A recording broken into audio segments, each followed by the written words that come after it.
கர்த்தருடைய பரிசுத்த நாமத்திற்கு மகிமை உண்டாவதாக. ஏசாயா 40:29-30-31. சோர்ந்து போகிறவருக்கு அவர் பலன் கொடுத்து சத்துவம் இல்லாதவனுக்கு சத்துவத்தை பெருக பண்ணுகிறார். சோர்ந்து போகிறவருக்கு, அப்ப யாரெல்லாம் சோர்ந்து போறாங்க, எந்தெந்த விதத்துலலாம் நம்ம சோர்ந்து போறோம்? ஒரு பலவீனம் நமக்கு வரும்போது சோர்ந்து போகிறோம்.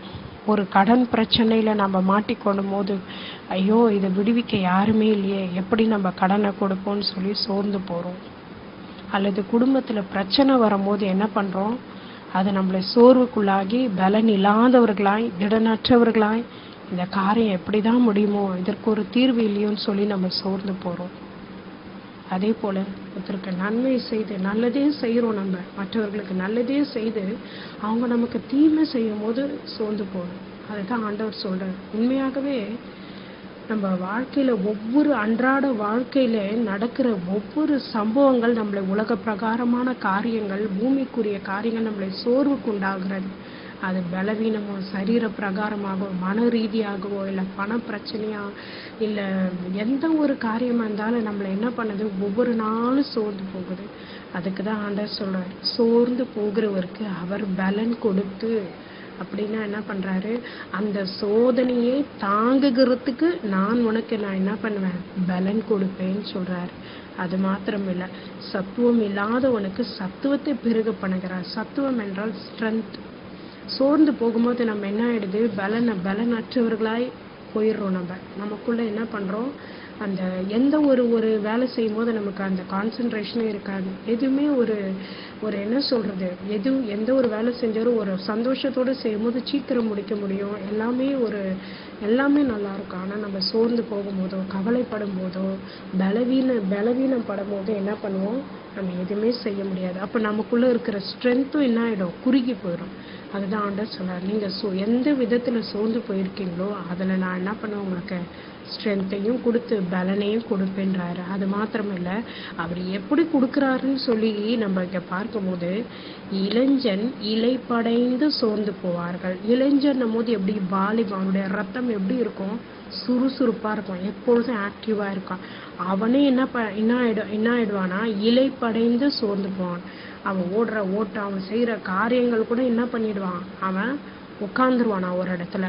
வாலிபரும் இடறி விழுவார்கள். வாலிபர், அதான் இளைஞன் வாலிபர்னும் போது ரெண்டும் ஒன்று தான். வாலிபர்களும் என்ன பண்ணுவாங்களா, அவங்களுடைய ரத்த துடிப்பு, அவங்களுடைய எப்படி சொல்கிறது, எப்படி இருக்கும், அவங்களுடைய ஓட்டம் பார்த்தோம்னா சுறுசுறுப்பாக இருப்பாங்க. எல்லா இடமும் என்ன பண்ணுவாங்க, ஓடுவாங்க, கொள்ளுவாங்க. அவங்களுடைய பலன்லாம் குறுகி போயிடும், இடறி விழுந்துடும். ஆனால் என்ன சொல்கிறாரு, கர்த்தருக்கு காத்திருக்கிறவர்களோ புது பலன் அடைந்த. அப்போ யாருக்கு அந்த புது பலன் கொடுப்பாரா, எல்லாருக்கும் கொடுக்க மாட்டார். கர்த்தருக்கு அவருடைய பாதத்தில் அமர்ந்து காத்திருக்கிறவர்களுக்கு மாத்திரம்தான் என்ன பண்ணுவாராம், புது பலன். நம்ம பலவீனப்பட்ட அந்த சோர்ந்து போன அந்த எலும்புகளையும் நரம்புகளையும் இரத்த அணுக்களையும் பலனடைந்து போயிருக்கிற அந்த காரியங்களை புது பலன் அவர் எங்கேருந்து வருமா, கர்த்தரிடத்திலிருந்து. புது பலன் அடைந்து கழுகுகளைப் போல செட்டைகளை அடித்து எழும்புவார்கள் என்று சொல்லப்பட்டது.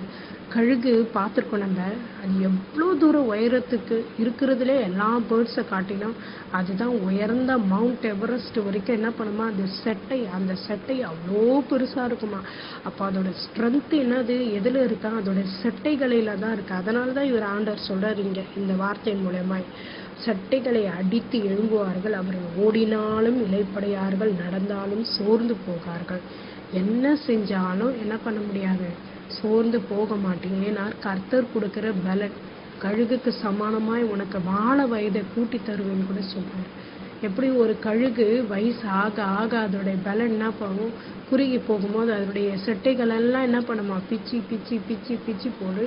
திரும்பியும் அந்த செட்டைகள் வரும்போது திருப்பி அது என்ன பண்ணுமா, மேலே உயர்ந்து பறந்து போகணும். அதே போல தான் ஆண்டவர் சொல்கிறார், சோர்ந்து போகிறவருக்கு. இந்த வார்த்தை உண்மையாக நம்ம ஒவ்வொரு நாளிலும் வீட்டு விஷயமா இருக்கட்டும், ஊழியத்தின் விஷயமா இருக்கட்டும், எந்த ஒரு விஷயமா மன சோர்வடைந்து இருக்கிற நம்மை பார்த்து ஆண்டவர் சொல்கிறார், சோர்ந்து போயிருக்கியா, நான் உனக்கு பலன் கொடுப்பேன், சத்துவத்தை ஸ்ட்ரென்த்தையும் நான் உனக்கு கொடுப்பேன். அப்படி நான் கொடுக்கும்போது நீ என்ன பண்ண மாட்ட, சோர்வடையாமல் எல்லா காரியங்களையும் ஜெயமாய் முடித்து தருவேன்னு சொல்லி இந்த வார்த்தையின் மூலமா நம்ம என்ன பண்றாரு, பலப்படுத்துகிறார். கர்த்தருடைய பரிசுத்த நாமத்திற்கு மகிமை உண்டாவதாக. ஆமென்.